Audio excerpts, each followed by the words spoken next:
Good seeing you. You've been doing good?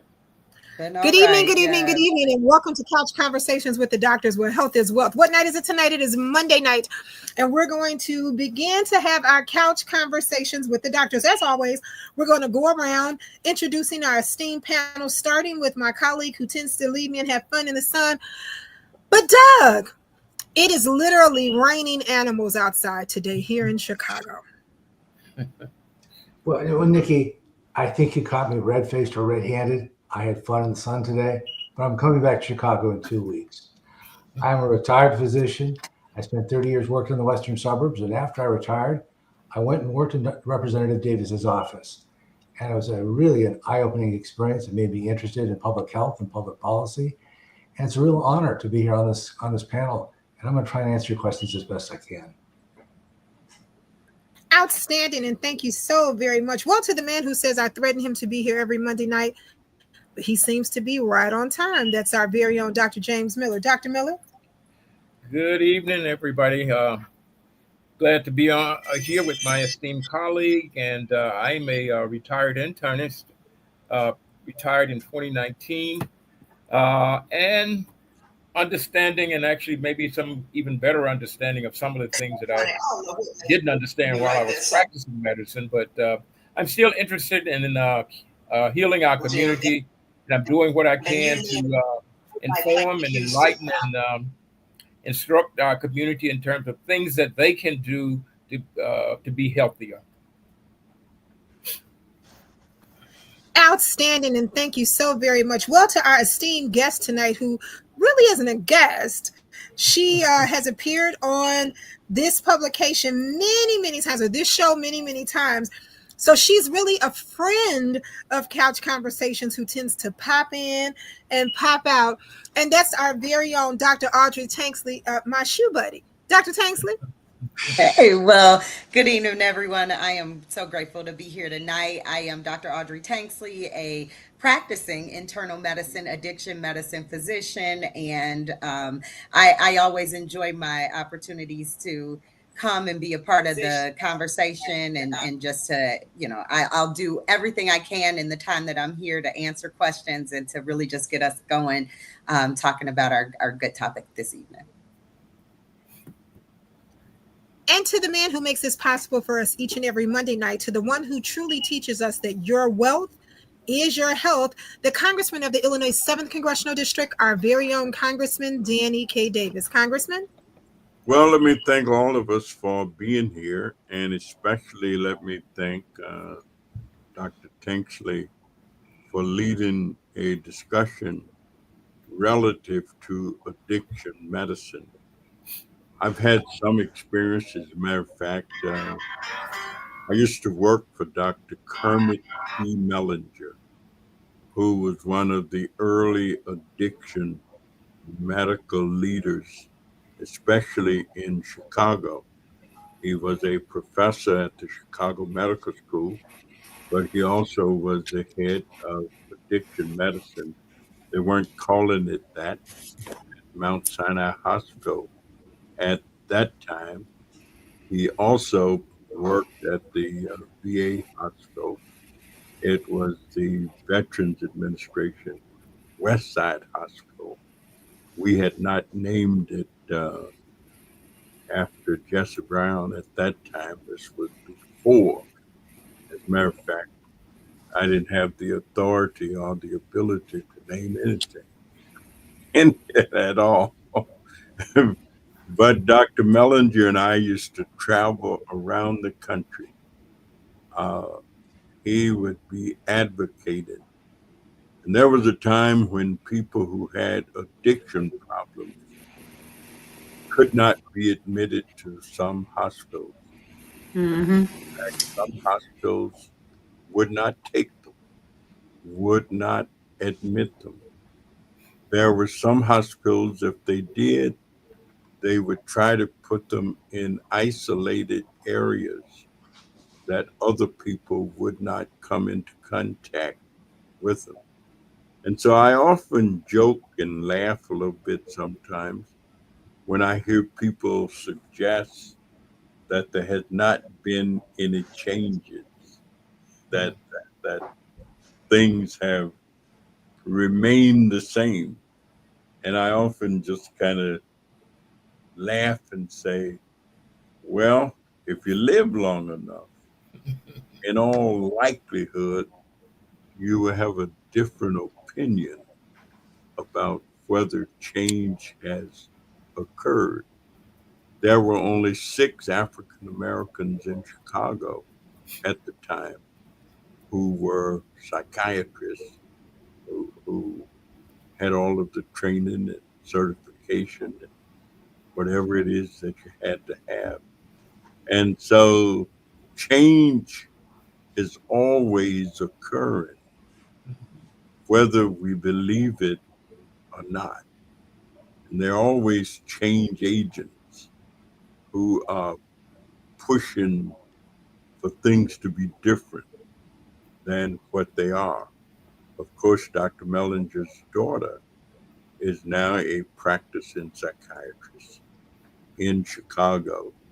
And we appeared in Ebony magazine way back then. He and I and the editor of Essence magazine in an article, and Ebony used to do a special feature every once a year. I think they'd always do it in September. And we appeared, uh, Hans Morgenthau wrote the story.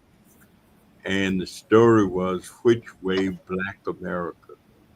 Separation, integration, or liberation. And the three of us were kind of answering the question. She as the editor of Essence, myself as a young psychologist working for this psychiatrist, and we had a good time. So thank you, Dr. Tanksley, and let's get it on. Well, I see Dr. 100 has entered the room. Is that you, Dr. 100? Hello, everybody, to my colleagues and to community. It's always a good day to connect and to reflect and do all those good things. I love that Congressman Davis and Nikki, you all started this at a time where our community needed fellowship and facts, right? And I'm excited how many years we're in, and we're still doing it. Fellowship and facts. You can get it from the community and ask your questions. So I'm excited to be part of this conversation. We got Dr. Tanksley with us, so we're about to talk about some addiction medicine, maybe integrative medicine, double boarded, triple boarded, how many boards? We don't know. But we're soon to find out. Excited to be here. Thank you so much, sweetheart. You're welcome. Love you. Outstanding, and thank you. And I see we have Dr. Mason who has entered the room just as well. Hey, Dr. Mason. Hey, thanks to my granddaughter. He's on his way, I see. Outstanding. Well, I know that Dr. Tanksley's time is a little different, so we definitely want to start the conversation. August is National Observation of Overdose Prevention Month. So, Dr. Tanksley, if you can open our conversation with explaining what is addiction, how do we help our family members and our friends who may be suffering from addiction?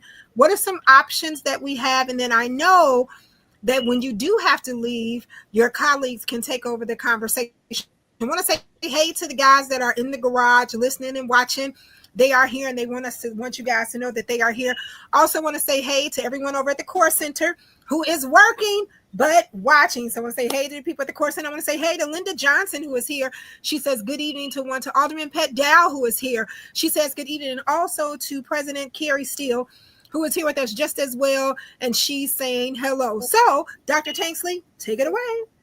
Absolutely. So thank you, Nikki. And I'm sorry that my time is a little bit limited, but I definitely wanted to make sure I was a part of this conversation. And as you mentioned, I know Dr. 100 got me when I get up off when I gotta go. So So one thing I think that is important about the month of August is August 31st is actually International Overdose Awareness Day. And that kicks off September, which is actually National Recovery Month. And so there's a lot of really important things that happen during that month. But that first day of International Overdose Awareness Day is so important. It was probably started in 2001 or so, and it actually was started in Australia, right? And it's a day that's so unique because so many of our prevention or awareness days are about that particular disease process, whereas this is kind of a dual action day. It is a day that brings remembrance to those individuals who have lost their lives from substance use and from addiction, but it's also a day of action for family members to be supported and for community to be able to really rally for the change and the action that we need to do a lot of the things that the congressman was mentioning, right? So I always appreciate, Congressman, the historical facts that you give us about the health aspects and how we've come so far. And to your point that you were making earlier, there has always been such a stigma around addiction, and so this day, August 31st, really does try to fight that stigma and to really make people be able to embrace and to provide support for those individuals that are suffering. And so, Nikki, I want to make sure that I answer your questions in some of that time this time. And so when we talk about addiction, so many people are like, oh, well, am I addicted? Do I have addictions? And to Maya's point, to Dr. 100's point, there's facts, and then there's the myths that we always talk about. And so many people try substances, right? People have alcohol, they try marijuana, they try other substances, and not everyone ends up with what we would consider to be an addiction, right? There's really only about 5% of individuals that actually end up with criteria that would classify them as actually having a substance use disorder. And that when you look at those criteria, because it is clear cut and there's 11 of them, and you can find them in the Diagnostic Statistical Manual or the DSM. But when you look at them, 9 of the 11 are behavioral conditions, right? So they're about the way that we engage with substances rather than our physiological dependence or our body's reaction to substances. And so I always think that's really important for people to recognize, because when we talk about how we treat them, yes, there is medication, and I'm definitely going to mention a bit about that, because medication does save lives, but so much of it is the getting to the core, getting to the root, really engaging and getting people back connected, because addiction can be so isolating, and it can remove people from just the everyday normal life of having family and having friends and having people to engage with. And so when we engage people in recovery, we're really trying to help them make those connections and build those bridges back. And so on that, we do have medication. Medication assisted recovery is one of the things that I actually do in my practice, and that is a part of recovery. The medications, many people have probably heard of them. And I'd say that's sometimes where a lot of the stigma can come. And so medications that we use for, let's say, for example, for opioid use disorder. So opioids are a type of substance like heroin, fentanyl, and right now, probably, I think the last statistic that I saw said like more than 90% of the overdoses that we're actually seeing now are including fentanyl, right? So it's really become the main illicit drug that people are using. And so some of the medications and ways that we help people to deal with the cravings that they have, as well as the physiological withdrawal that they have, is when they stop using those substances, are methadone. That's one of the medications. Buprenorphine is another medication, and then naltrexone is the other. Those are the only three that are approved by the FDA.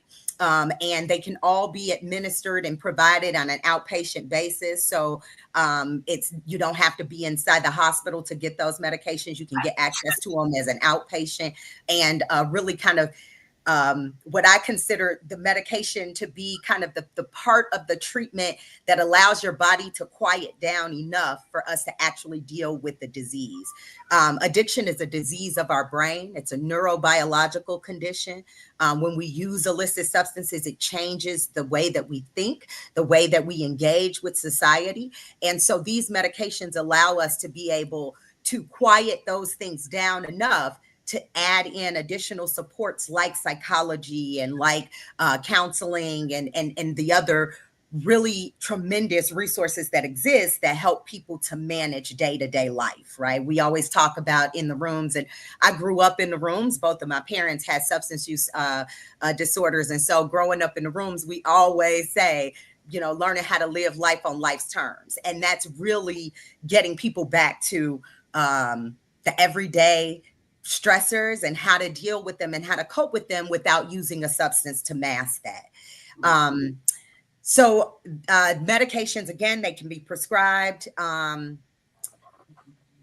Most of them, I'll mention this because I think this is another part of stigma that we try to break. A lot of people always ask, well, isn't taking medications just substituting one addiction for another? And I think it's so important for us to talk about how untrue and how much of a myth that really is, right? So yes, these medications do allow the body to not go through withdrawal. And so there can be some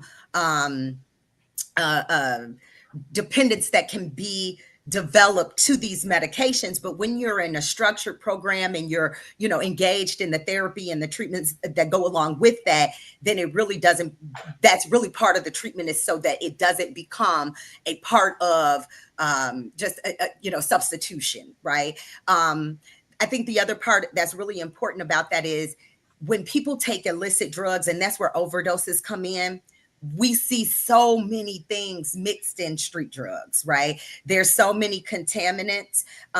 We saw not too long ago, there was an alert because there were a lot of people overdosing, and it was because there were contaminants like xylazine, which is a medication that's used for veterinarians use on animals, right? That was mixed into the drug supply. And so people were overdosing, not realizing that, there's so many things that are not natural to the body that are in those substances. And so when people use FDA approved, prescribed medications to help them with their substance use disorder, we know what those medications are. Those medications have been tested. They're approved by the FDA. So we know the doses of them. We know how they're going to metabolize in the body. We know how long they're going to be in the body. And so we can dose those appropriately so that people are not having more euphoric effects from it. And instead, what they do is they really help to reduce the cravings that people have when they stop using those illicit substances. I always talk about neurotransmitters, and those are things like dopamine and serotonin and all of these, norepinephrine, all of these things that in our body really make us feel good. And honestly, dopamine is something that naturally occurs in all of us and makes us, able to get out of the bed in the morning, able to engage with the world and to have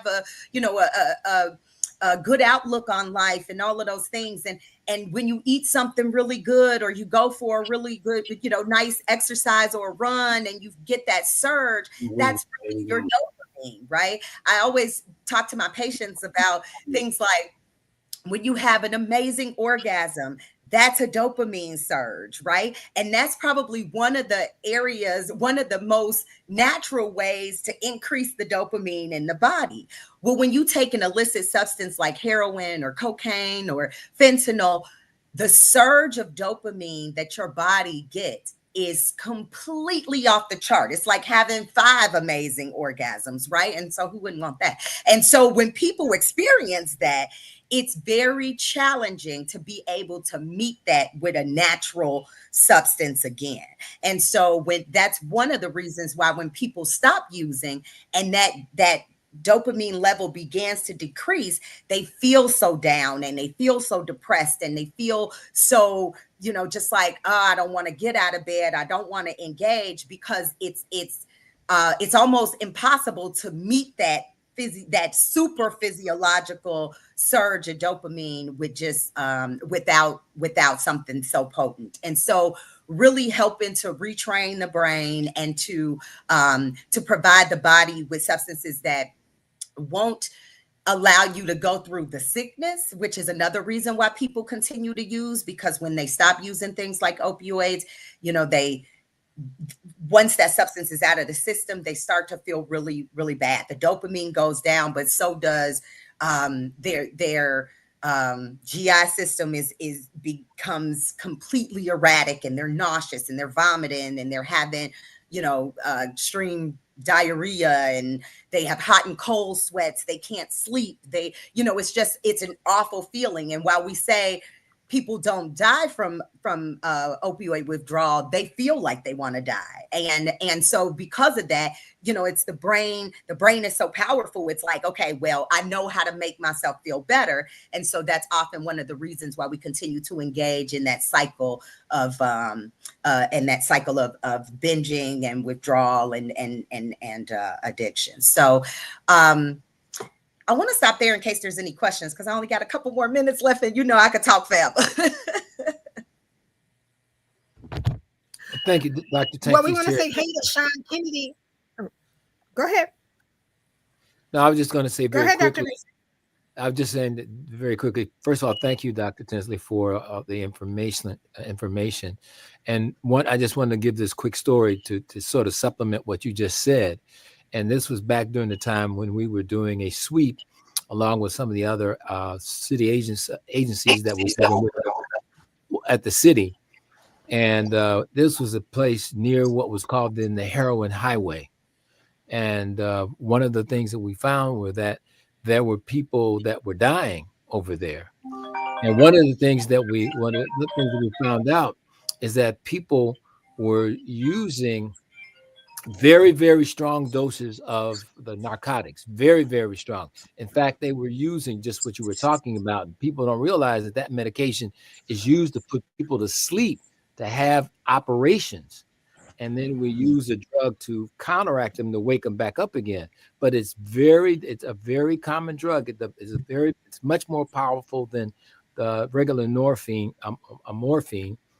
But what I learned is that when we were there with the reversal kits and administer some of the reversal kits, people were very upset that we had messed up their high.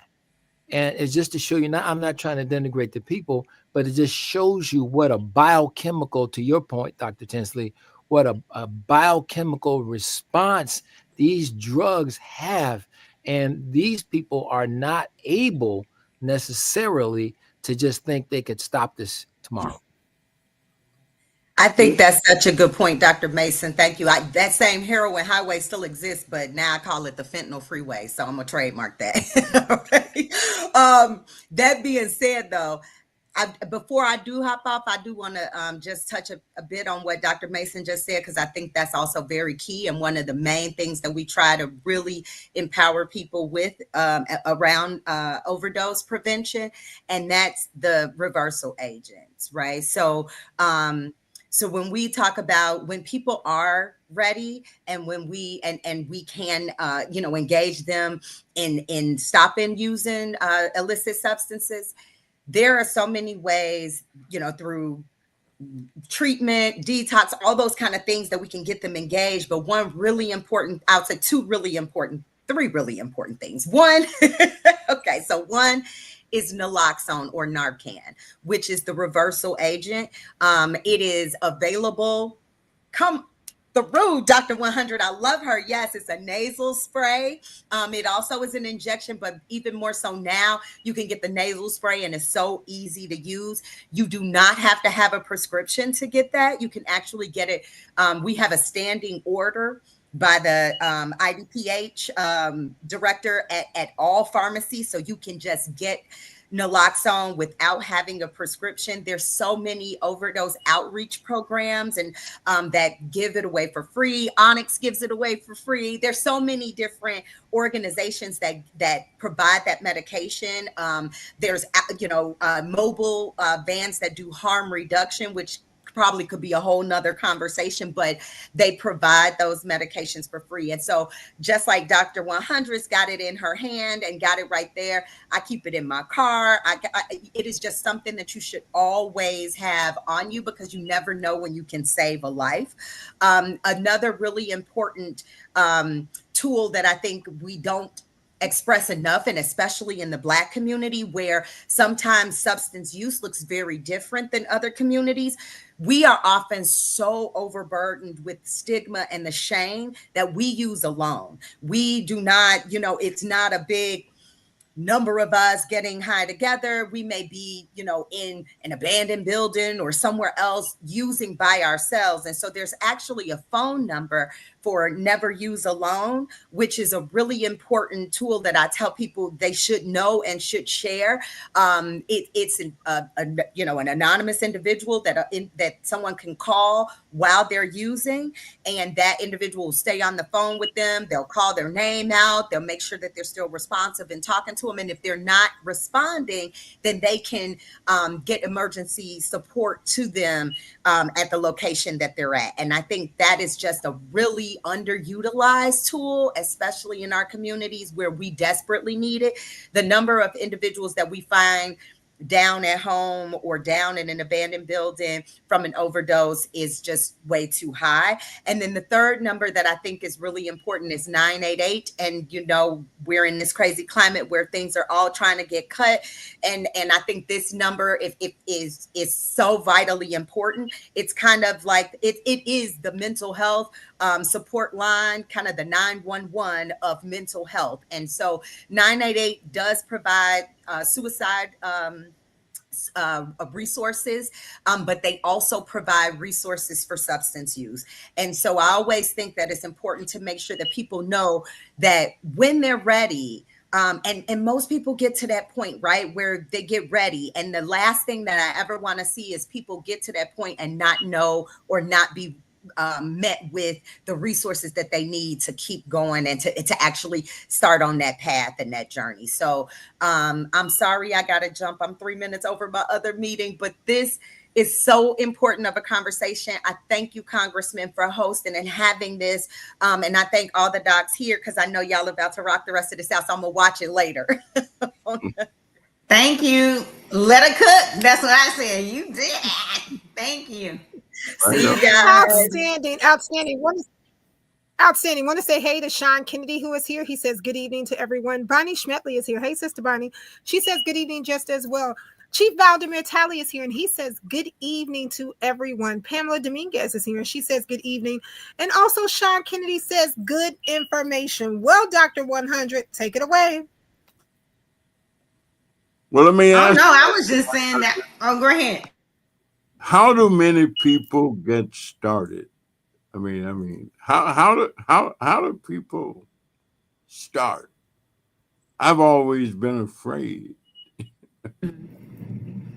Well, there's a couple of facts. Oh, I'm sorry. Go ahead, Congressman. No, I just say I've always been afraid to try anything. Multifactorial. Starting off 40 to 60%. Maya, are you I think so. Can you hear me? Yes. Oh, it's because I got the Facebook open on the other one, typing in the Never Use Alone. Hold on, let me close that off. Can you hear me now? Mm-hmm.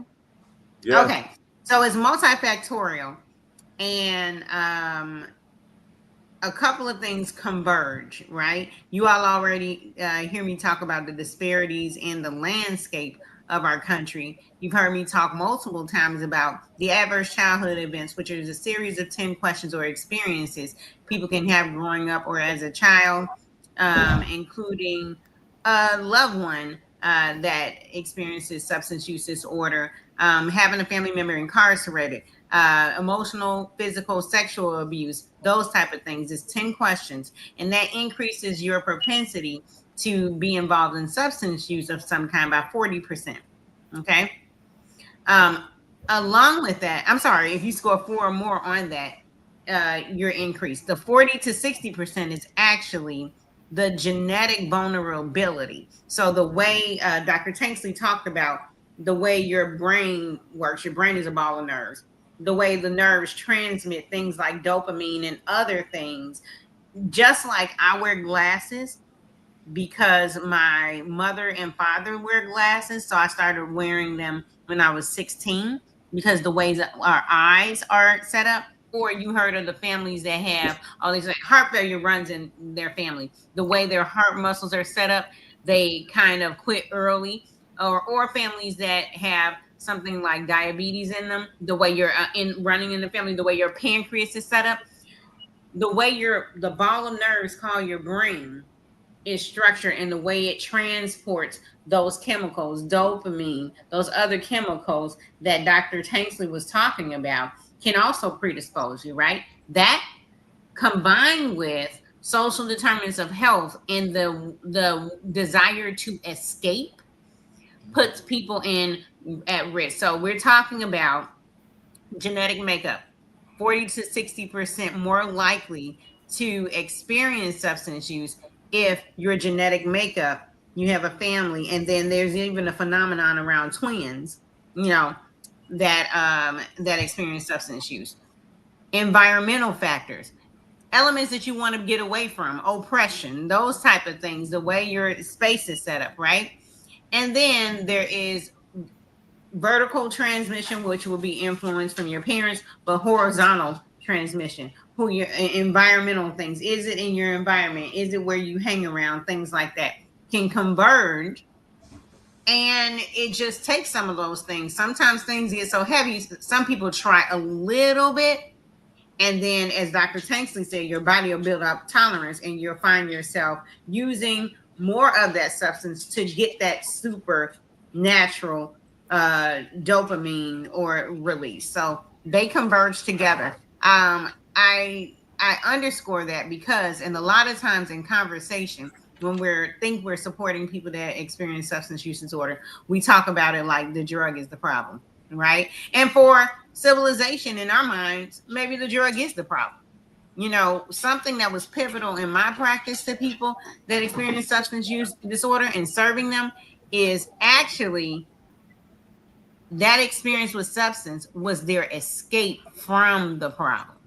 So like Dr. Tanksley said, things like Suboxone or other medically assisted treatments help you to stabilize that big sway. So you're not going to have the withdrawals, and then that gives you a stronger chance of not going out for that super high rush of that substance, right? So in that space is where Dr. Tanksley was talking about. Now you want to deal with the psychology, A, of the process of substance use, but B, getting to the root of what you were trying to escape from, why you were in that predicament. So a couple of things converge to influence someone.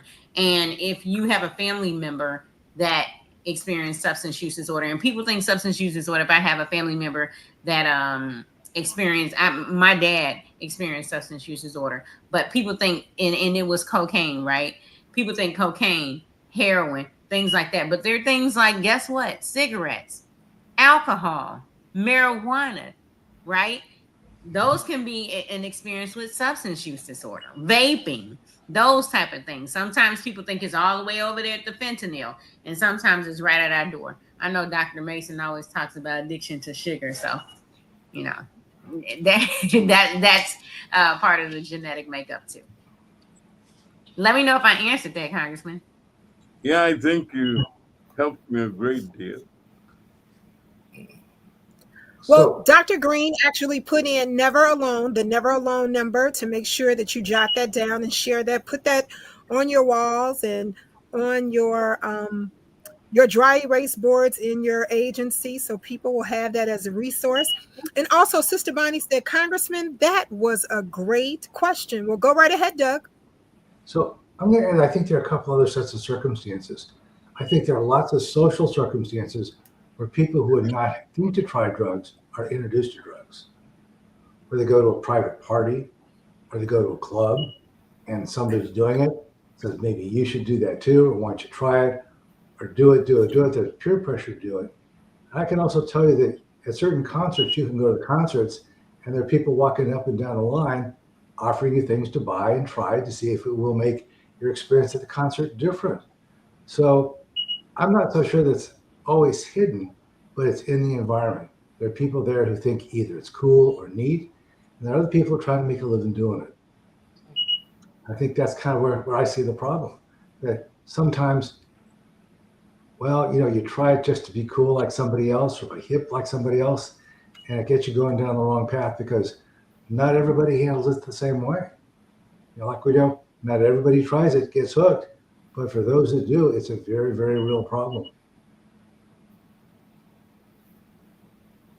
Real quick, I'm sorry, go ahead. No. Go ahead, Dr. Mason. But No, Dr. Mason, I want you to pull your camera down a little bit because we can't see your face. We see your forehead. Is that better? There you go. Yes. I just want to say really something real quick. As a surgeon, we use these drugs on a daily basis. And when you go in for general anesthesia, that is to put to sleep, to have surgery, these are the agents that we're using. We're using fentanyl. We're using it to be the thing that keeps the person from having pain while they're having surgery. We use these other drugs that can stop their respiration, but then we put them on a machine to breathe for them while they're asleep. And that's what the job of the anesthesiologist is to make sure that whatever combination of drugs when you need, whether it goes from the drugs we've been talking about today, making sure we have naloxone on board in case something goes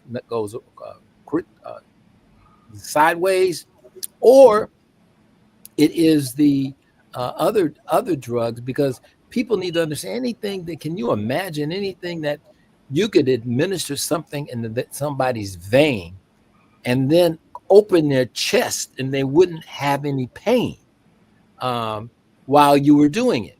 So I just say that to give you the magnitude of what happens. Now, most of the times people have to breathe for them. That's why you have an anesthesiologist in the room to make sure that person is being ventilated while they're being operated on as we use these things. And I'm not saying the doctors are having big parties doing this. No, this is what I used to do every day when we were doing surgery. Everything from taking out kidney tumors to bladders to all kinds of things, even when people are having hysterectomies, bowel surgery, and what have you. So these drugs we use all the time, but just to make the point, in a controlled environment where we can get you where we need you to be able to do the surgery, then bring you back, wake you up, and you're not even aware of what has happened because you get a little retrograde amnesia. In other words, you don't remember sometimes. So I just wanted to put that out. So, Terry, can you also one of the other things is also these are often sometimes people get addicted to medication that is given because the individual may have pain from injuries or from other conditions that they have, and so that is another source. So there's many ways that a person can be introduced and become addicted. Not that they started out or intended to, but it's the body began to respond and there and so these things happen, and so those are reasons why we certainly as physicians have to be real careful and make certain that people are their pain or whatever we're treating is managed appropriately, and that as soon as we can get them off of things that will become addictive, that we do that, and but not allow them to stay in pain, because ultimately, if we don't reduce the pain and the person is suffering, they are going to seek other answers. So yeah, so we have to be careful with that. Outstanding. Well, we have a question from Instagram, and our Instagram question is this the same type of dopamine that you will receive from gambling or even eating? Well, don't you all Yes. answer that at the same Oh, time? yes, I was struggling my mute button. What are we, 5 years in? I still got a mute button ministry I'm working on. But yes, it is. And it surges to different levels. What Dr. Tanksley was referring to is, say, on a daily, I'm looking for something. I don't know. On a daily basis, dopamine surges are, where's the camera? Here, down here. When something goes on and say it's my birthday party, it's the greatest day ever. I win $1 million. Well, let's say my birthday will be here. I win $1 million, a lot of money, just a windfall, and it's the best day of my life. My dopamine goes here. And so what some of these drugs are, so between here and here will be what we call a range. I can't get my thing to a range. What these medications do is they'll send it all the way up here, you know, and it's never supposed to be there. So when they talk about chasing the dragon, doing all that other stuff, Dr. Tanksley is talking about that person went up here, and now regular everyday life feels like it's all the way down here compared to the space they've been in, right? And that's why they also call it, and a lot of times, a high. So, in addition to that, then coming back and reappreciating kind of your surroundings is something of note. And then the other, well, that's a different topic, different day. Well, Go we have ahead. a private chat message, and the private chat Okay. message says, "My son has had an addiction for over 20 years. He has finally gotten himself clean, and this is the longest that he has been clean.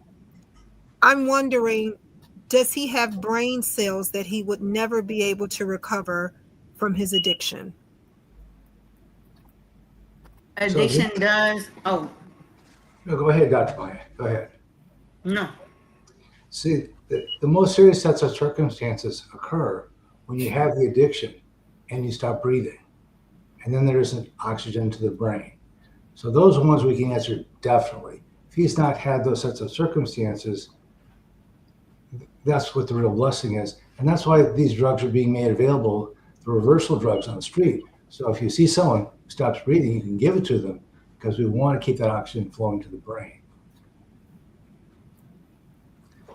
In terms of are these drugs necessarily poisons to the brain? Well, that might depend on how much, how many times, and what are the drugs we're mixed in with it too. So it's a real hard question to answer specifically in this instance. I actually want to address something different. Dr. Mason talked about when he takes people to the operating room, they put them to sleep, they do these operations, and they wake them up. But this is very, very well calculated and controlled. It's based on the age of the patient, their weight, their kidneys, their hearts, and their lungs. So the doses are very well specifically calculated. And the recovery is calculated because it's known when the drug is going to wear off. When you go out in the street and you get something, you have no control over the dose and how long it's going to take and how long it's going to last. And every time you add more, you increase the risk. Because you don't know what's there. You don't know what's in it. And one blue pill may have Okay. one dose, another blue pill may have Yeah. double or triple dose. Yeah. You just can't tell. There are some people Yeah. who That's scary. Yeah. who are using drugs for a long time, and they make it, like I know people who might be 70 years old, and they started when they were 20 or in their early 20s, is there anything called being cured? Or Mm.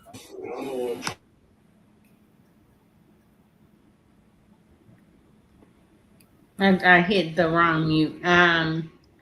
Being cured. So one of the things about substance use disorder is we talk about the factors, the genetic factors. So even when you get your eyes readjusted, so I wear glasses. My parents wore glasses. I'm genetically impacted with the way my eyes set up. Even when I get things like LASIK surgery, that you know Mhm. people talk about LASIK, they don't talk about down the line how you may have to do it again, or it's a chronic, my eyes, the process is a chronic process, and so it's progressive, and so it doesn't really go away because I got that surgery. People with diabetes. Diabetes is a chronic disorder. It's a chronic dysfunction of the pancreas. It's not going to go away even if I take the medicine or get anything else. What else? Heart hypertension. I take the medicine. I can, eat right. Say you get a cure. They talk about cures. Say I get a cure. I eat right. And my blood pressure is no longer to the point where I have to take medicine, right? I still underlyingly have a condition. The day I start eating wrong, it comes back. These are all chronic illnesses, just like substance use is a chronic illness, right? And so, say I experience substance use disorder and my drug of choice is alcohol, right? The day I decide that, hey, I went and I took all these classes, all this other stuff, I'm gonna go to therapy, it's been years. The day I decide that I'm just gonna go back, have a couple of sips, and there's some literature where people have some kind of accountability management, but that's accountability management. That is eating one pack of potato chips when you got high blood pressure. It's still in the process where you have to manage it. So no, it's a chronic disease. It doesn't go away. Yeah, as we often, listen to some of the conversation, people that are addicted, they always say, "I'm an addict."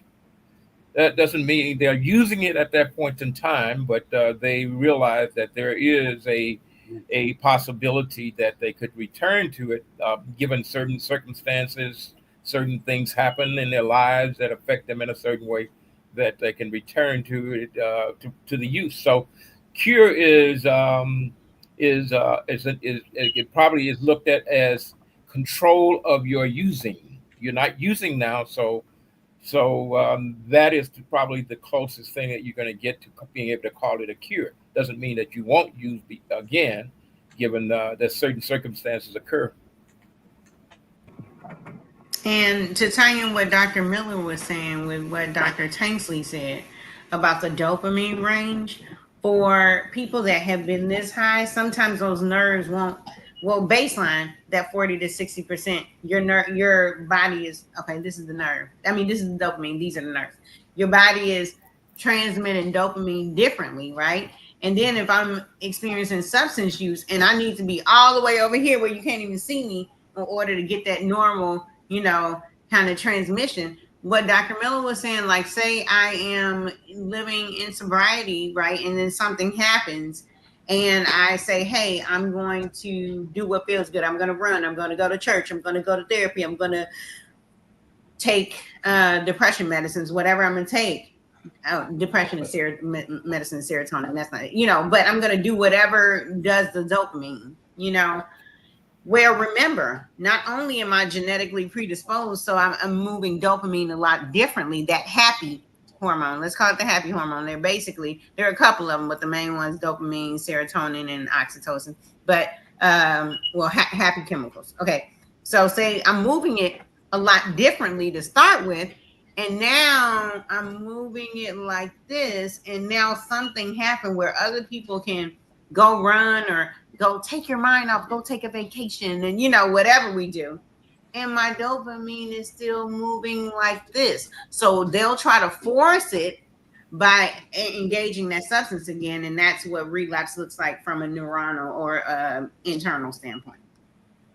So when you see your family, anybody that you have seen relapse, understand that that's what that process is looking like. Because a lot of times, we, myself, we're quick to, put some name, claim some kind of judgment on that process. And remember, it's a functional chronic disease. Dr. Wow. Maya, Well, this conversation has been so. Go ahead. no, I'm just going to, Go I don't ahead, know. Doctor. Yeah, I just wanted to make sure that we didn't leave alcohol out. As we talk, and there's no question that the drugs that we've been talking about earlier, the heroines and things of that nature, are clearly stronger.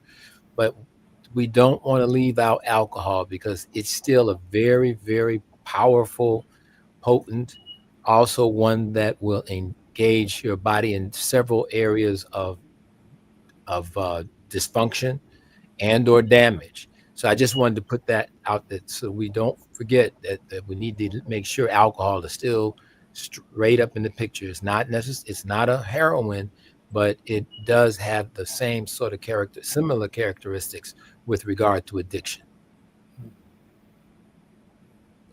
Yeah, Outstanding. Well, this conversation has been so. Oh, go ahead.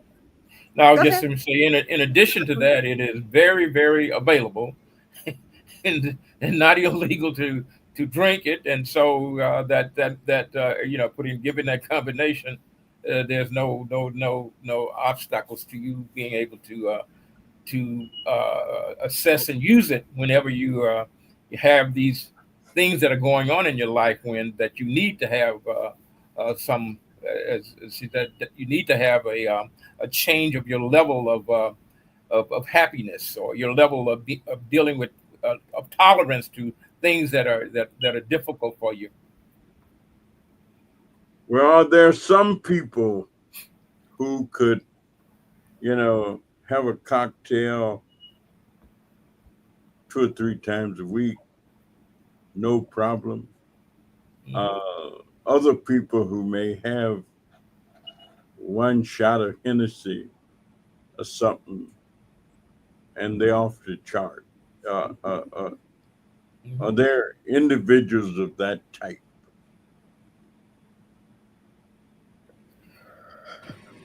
Yeah. Anyone?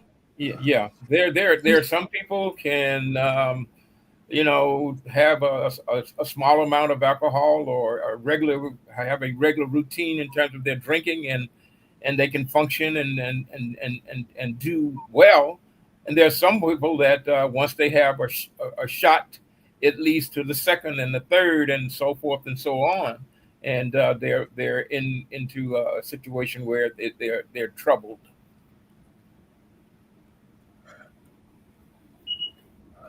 Oh, wow. Well, once again, this has been such a robust conversation until we have actually exceeded our time. Want to say hey to Audrey J. Cox, who is here. She says, good evening to everyone. I know this hour just flew by. So I know you guys hate to hear me say this, but this is our time. So we're going to go around, as always, with our Until Next Mondays, starting with Dr. Terry Mason. Dr. Mason, what's your Until Next Monday? Well, until next Monday, try to make some notes now so that you will be able to remember some of the things that you might forget if you don't. And some of these things could be very helpful. And know that to seek out these some of the people you heard from tonight, Dr. Tanksley and others, to Dr. Maya, to get more information, and or if you're looking to have need help someplace, these are resources that can be used. So thank you so much, Congressman and Nikki, for the program and my colleagues.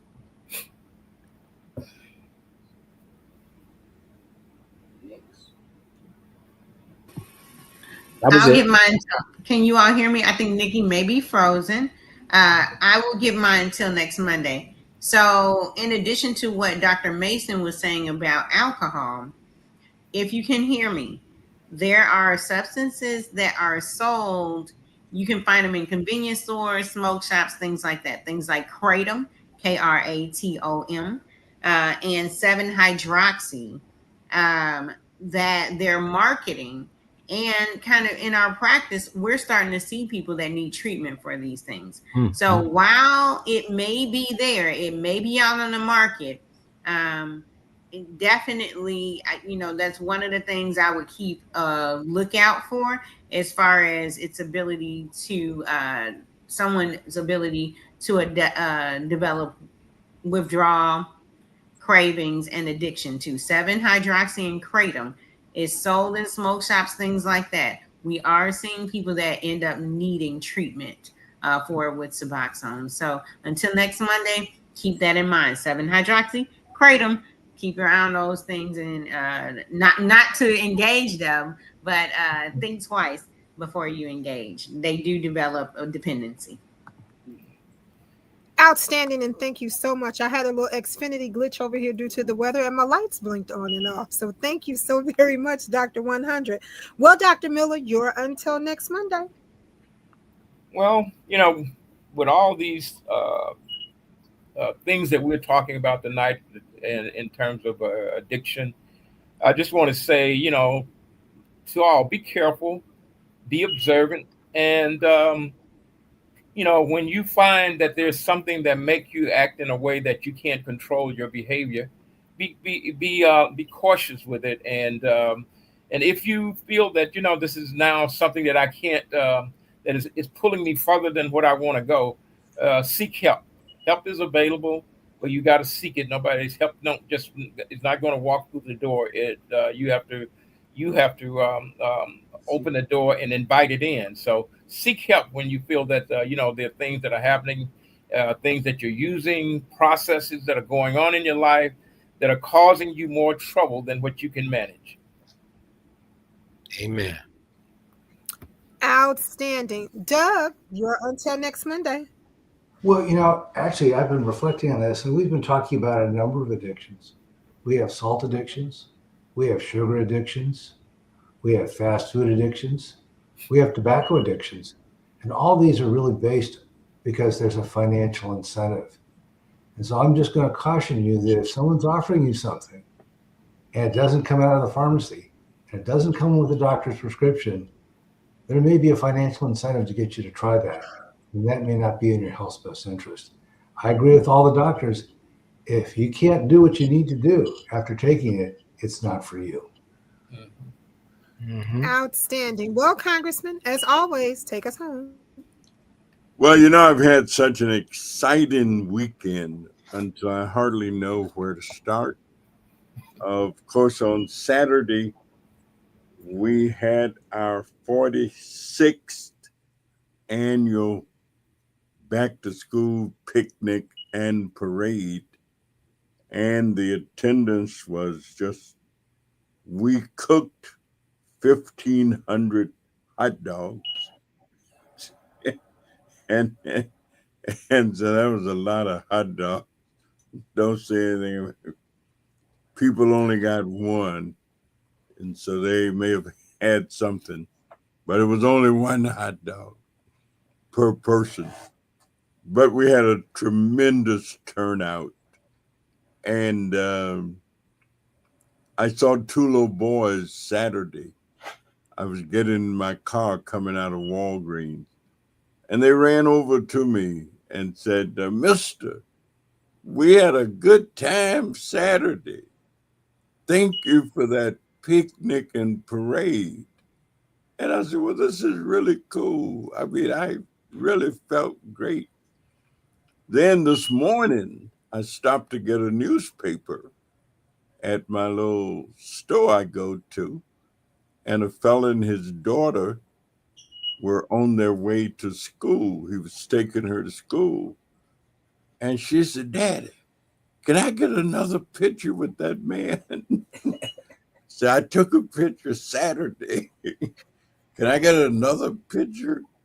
And he said, "Well, if he'll take one." And I did. And she was about 8 or 9 years old. And I felt so great. I mean, just out of sight. And then Saturday, LaShawn Ford and I visited with the leadership of the National Association of Health Centers. they're in town having their convention, and they gave me a reward and so forth. But to see these individuals from all over the country, um, just a whole bunch of them, and of course, our folks were there represented in a big way. People from Mile Square, people from near North, people from Lundale, Christian. And so it's just been a great week. And to kind of wrap it up with this discussion, addiction, I think, is a major health problem in our country. I recall a couple years ago when 8 people overdosed in one block over on Chicago Avenue. And so I want to thank all of the practitioners who are involved in this arena.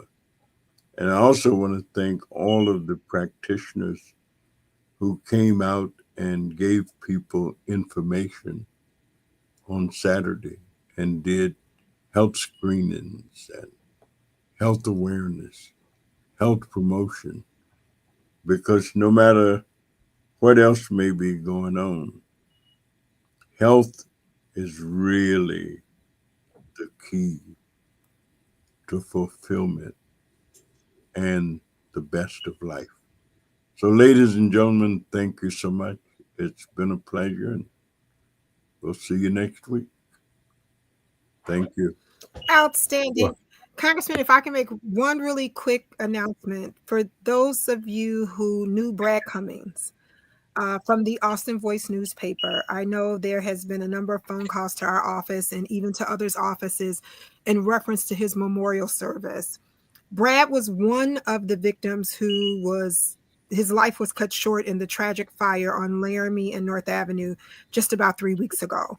So his services will be held on Friday at 12 noon at Mount Pilgrim. That's the name of the church, right, Congressman? Is it Mount New Pilgrim? Mount, New New Mount. Mount Pilgrim. Yeah. New Mount Pilgrim Baptist Church, 12 noon. That's New Mount Pilgrim Baptist Church, where Pastor Hatch is the pastor. Noon there for the memorial service of Brad Cummings. So thought we would just share that with you really quick. Once again, see you next Monday night. Thank you. All right. So long.